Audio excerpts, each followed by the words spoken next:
Bueno, vamos a meternos de lleno en esto.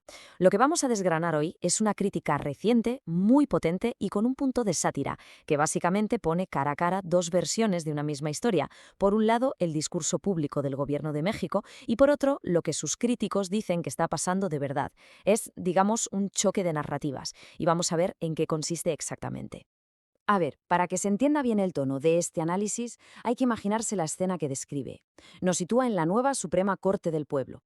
Aquí, la idea de la austeridad parece que se ha olvidado por completo.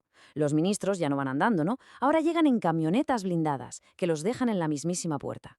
Y la justificación para todo este lujo, pues se resume en una frase que es tremenda, cargada de ironía. El pueblo votó para que los ministros no caminaran. Y claro, esta escena es la excusa perfecta, el puente ideal para entrar en el primer gran tema de la crítica. Esa distancia que parece abismal entre la promesa de austeridad y el comportamiento que se les atribuye a muchos funcionarios. Este es, de hecho, el pilar central de todo el argumento. Y aquí es donde la cosa se pone interesante, en cómo se plantea este conflicto. Por un lado tenemos el relato oficial, se acabaron los privilegios, se acabó el derroche. Pero por el otro lado está la acusación, que simplemente se ha cambiado una élite por otra y que ahora hay una nueva era de lujos, pero eso sí, para los que se consideran a sí mismos la gente buena. Y ojo, para defender esta idea no se andan con rodeos ni generalidades. El análisis da ejemplos muy, pero que muy concretos. Se habla, por ejemplo, de estas camionetas blindadas de 3 millones de pesos, o del detalle de un ministro al que su asistente le limpia los zapatos en un acto público, o de banquetes de langosta y chuletón, o de los viajes en primera, los relojes caros y el estilo de vida de algunos altos cargos y sus familias. Vale, y la pregunta es, ¿cómo se justifica esta supuesta hipocresía? Pues la fuente da una explicación bastante cínica con esta frase. La idea de fondo, según este análisis, es que el nuevo poder piensa que el lujo es perfectamente aceptable si lo disfrutan ellos, porque ellos son los buenos. Es decir, los privilegios solo eran un problema cuando los tenían los otros. Bueno, y ahora entramos en la parte más peliaguda del análisis, la más seria. Y es súper importante recalcar esto. Lo que viene ahora son acusaciones muy, muy graves que la fuente atribuye a ciertos funcionarios y que los relacionan presuntamente con el crimen organizado. La primera acusación, y es tremenda, apunta directamente al líder del partido, Mario Delgado. La información, que según la fuente proviene de un exalto funcionario, dice que a Delgado le presentaron al conocido como Rey del Huachicol, un líder del robo de combustible. ¿Para qué? Pues supuestamente para conseguir financiación ilegal para las campañas del partido. O sea, una acusación de un calibre tremendo, vamos. La segunda no se queda corta, es igual de fuerte. El análisis llega a afirmar que el municipio de Tequila fue, en la práctica, concedido al cártel Jalisco Nueva Generación. Se cuenta que el alcalde fue detenido y que su sustituta es una colaboradora que, al parecer, ha sido grabada cantando corridos que alaban al líder de ese mismo cártel. Y para que se entienda la magnitud del problema que denuncian, usan esta frase, que es muy potente, casi una exageración, pero que lo dice todo. Con ella quieren transmitir la idea de que, desde su punto de vista, no estamos hablando de un par de casos aislados, sino de algo que estaría mucho más extendido dentro del partido.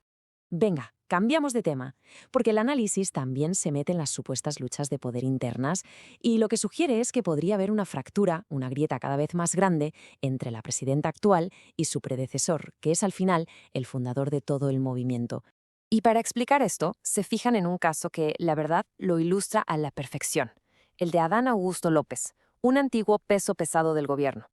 La versión oficial es que fue apartado, relegado a un puesto menor. Pero, según la fuente, el expresidente lo mantiene con vida políticamente para que maneje una especie de poder en la sombra, paralelo al de la presidenta. Pero claro, lo importante de todo esto, según el análisis, es que esta lucha de poder no es algo que se quede en los despachos, ¿no? Al parecer tiene consecuencias muy reales por todo el país. Se llega a decir que en muchas elecciones hay, en la práctica, dos candidatos del mismo partido, uno que es leal a la presidenta, Claudia Sheinbaum, y otro que es leal al expresidente, Andrés Manuel López Obrador. Y esto lógicamente crea una división y un conflicto interno brutales.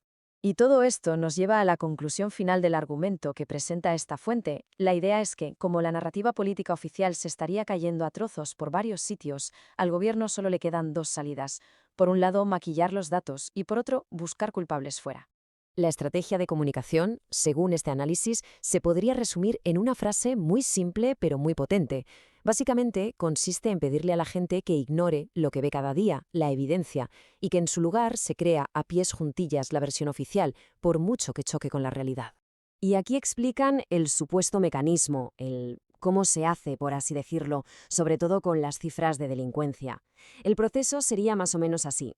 Primero, te encuentras con que los homicidios están subiendo.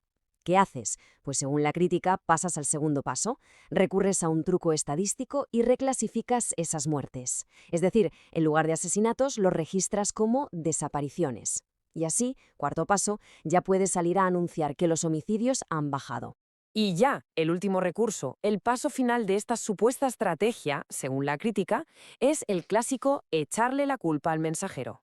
Cuando ni siquiera los datos maquillados consiguen convencer a la gente de que la cosa va mejor, pues se acusa a los medios de comunicación de estar creando una percepción de violencia que no es real.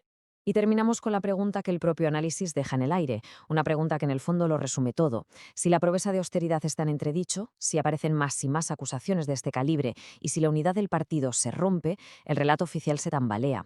Y la pregunta final es inevitable. Cuando una narrativa política se viene abajo, ¿qué es lo que queda en su lugar?